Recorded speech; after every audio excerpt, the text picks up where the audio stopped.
So Cyberpunk 2077 got even more amazing mods that will completely change the way you play this game. And yes, update 1.3 maybe wasn't what we anticipated, but the modding scene is making tremendous progress when it comes to just changing the way you play this game. And in this video we're gonna aim a few things with the mods that I will showcase. First of all, overhaul and improve the main Cyberpunk 2077 experience, add more reasons to continue playing past the level 50, and finally introduce new challenges by reworking the AI and the loot system. And of course there's gonna be a ton of other stuff on top that I will show in this video, so let's jump right into it. And of course, currently if you want to play past the level 50 or even have something close to a New Game Plus experience in this game, you can't really have any of that since Cyberpunk 2077 completely stops any progress past level 50. Well, there's two mods in this video that aim to fix that. The first one is called Custom Level Cap by the user called Scissors. Simply put, this mod does one thing and it does it really well. It changes the max level cap to whatever level you want. This means it's finally possible to level past 50 and you will continue to gain experience just like how you did before. I definitely suggest you go ahead and set the new level cap to 79, which means you're gonna be able to gain enough stats to invest 20 points in all of the major attributes in the game. 62 also works just fine if you're looking for a more balanced experience. In this case, you're going to have enough points at the end of it to max out 4 of the possible stats in the game. Now, this couples up with another amazing mod called the level scaling and balance. Cyberpunk has a pretty minimal and very weird level scaling where you can easily overlevel your enemies and become way too powerful way too fast. Now, this mod actually introduces numerous modules that you can pick between to fine-tune your own experience. You can definitely pick modules that increase enemy HP values by a lot, even up to 10 times their vanilla values. But personally, I went with the optional file called level scaling with no minimal levels. This means that all of the enemies will always match my current level and will scale up with my character without having any low level targets on the map.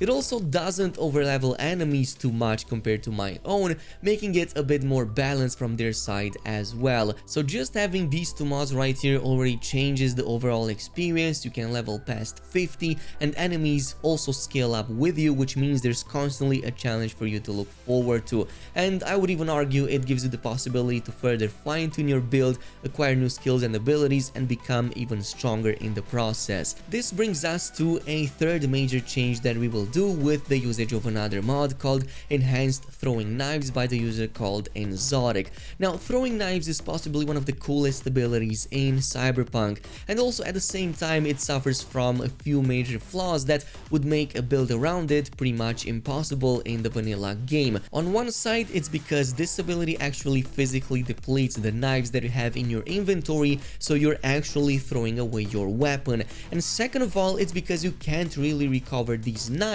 so you constantly have to craft new ones, which is pretty, annoying and a major oversight from CD Projekt Red. Well, Enhanced Throwing Knives actually fixes this with the addition of two modules that you can pick from depending on your preference. The first module, and also the one that I picked, never makes knives droppable, and as a matter of fact they will continue to spawn infinitely, which also means you never have to worry about throwing them. You can throw an infinite amount of knives at enemies and never run out of them, which honestly, this is how this was supposed to work in the vanilla game as well. The second module actually makes the experience a little bit more immersive and balanced by actually making these recoverable. So you don't get infinite knives, but if you throw them at enemies, you can recover them back and continue to use them against other enemies that might be coming at you. Now, having this build finally viable with the usage of just a couple of mods was a huge eye-opener for me, as it essentially gave me a rough idea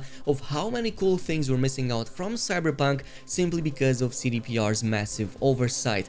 This is just one of the examples, but overall the build is absolutely amazing and very fun to play with. It's also as deadly as it is silent. You can go onto any level, take down enemies with a few knife throws, and you can move constantly around the map, and yes, these targets will never know your next steps. It's also going to give you finally the possibility to have more reasons to invest points into the cool factor so that you can have even higher crit chances or higher dagger damage when you're throwing them at enemies. Overall, I'm pretty pissed at CDPR that they haven't made this build viable in all of this time. Nonetheless, since we were talking about overhauling the experience, let's also overhaul the visuals slightly. And if you're nostalgic like how I was for the old E3 trailers, especially in 2018, there's actually a HUD mod that does exactly that, and it was created by the user called Spicy, the same author that created the Spicy HUDs that already exists on Nexus mods.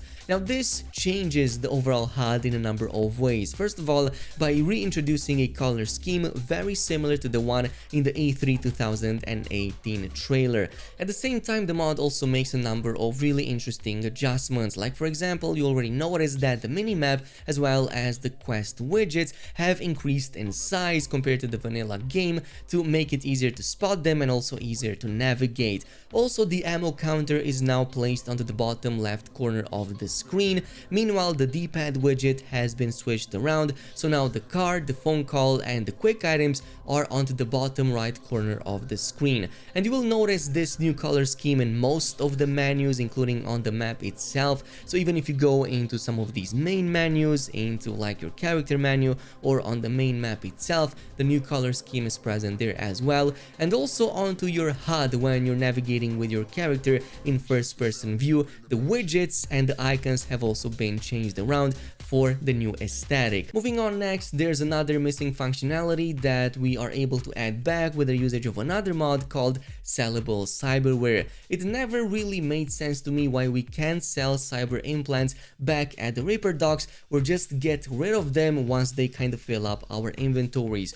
If you happen to have bought a lot of these at low level and have your inventory filled with useless ones that you're no longer using, it's kind of becoming a pretty big headache to kind of sort through them, so you might want to sell them back or at least recoup some of the costs you have invested in them. Well, it is finally possible with this mod right here, and just like what the name implies, it gives you the option to sell them back at the Reaper docks. So just head over to any Reaper dock nearby and go into the trade view, and from here on you can press the middle mouse button to sell any of your existing, well, cyber implants back at the Reaper dock, but only for a fraction of the cost you paid for it, which I believe is quite immersive and also balanced. You're getting some portion of the money back and also getting rid of items that you're no longer using. There's also a second module for this mod, which instead of letting you sell these, it lets you just unequip them entirely and have them in your inventory. That is actually not possible. You can't really unequip cyberware implants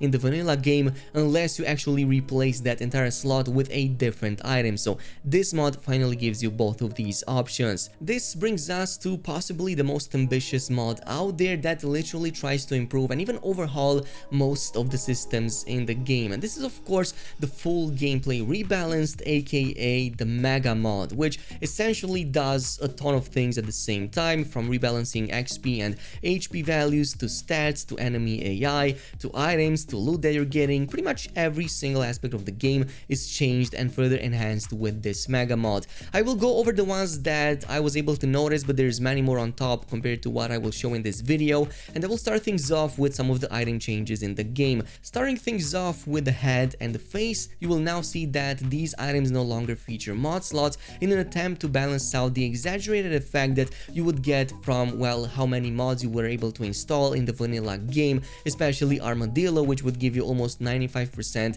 incoming physical damage reduction. That is no longer possible with just these with the Mega mod, and instead it makes things a lot more immersive and a lot more balanced. So you will now notice that each of these armor types will only accept a certain type of mod depending on its slot. So for example, outer torso only accepts exclusively armor and resistance mods, like for example the Armadillo. Inner torso on the other hand accepts only crit damage and crit chance mods like the Bully and the Deadeye. Pants, on the other hand, only fits mods that deal with carry capacity and character stamina, which makes a lot of sense because, you know, pants have pockets and you put things into pockets, so you want a lot more pockets to fit more things, which increases carry capacity, I guess. Finally, the feet only accept mods that increase your movement speed, your character evasion, or your overall stealthiness, which again makes quite a lot of sense. And there's many of these changes around that you will notice. The next ones are gonna be to your character stats. You will immediately notice that your overall stats are not as big as they were before, and that's because the entire stat system for your character and for the enemies has been kind of nerfed down, and you won't see like huge numbers how you did before, so it kind of balances out. On one hand, your character won't reach that high ridiculous armor level how it did in the vanilla game with only armadillo mods. You will now actually need a complex build to reach those levels. Weapon DPS has also been reduced, but it balances out with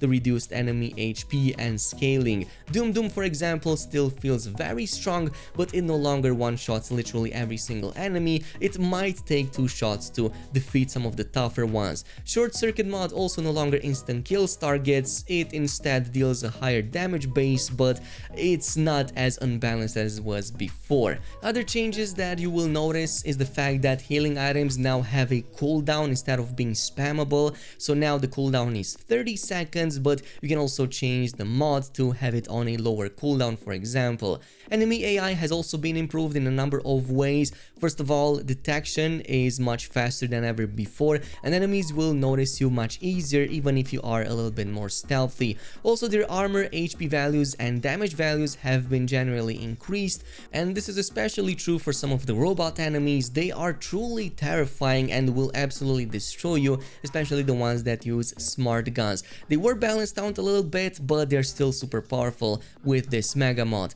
At the same time, also loot that drops from enemies and containers has changed quite a bit, and now it is easier to find items with a lot more mod slots, even if those items aren't technically of legendary quality. So you can totally find something like a rare item or equipment that looks cool, and you can finally use it because it has enough mod slots, which wasn't really possible in the vanilla game. And this is especially true the more you progress to higher levels and reach level 50 or higher. Nonetheless, this is pretty much it with today's list of mods. Of course, I had a ton of fun filming this since it really changed the experience for me in Cyberpunk, even though it kind of made me realize how much we're missing from the game and how much better this game could be if CDPR actually, you know, just added proper content updates in the game and more substantial kind of changes to truly make that experience next level. This is it though, thanks so much for watching, and I'll see you guys in the next video.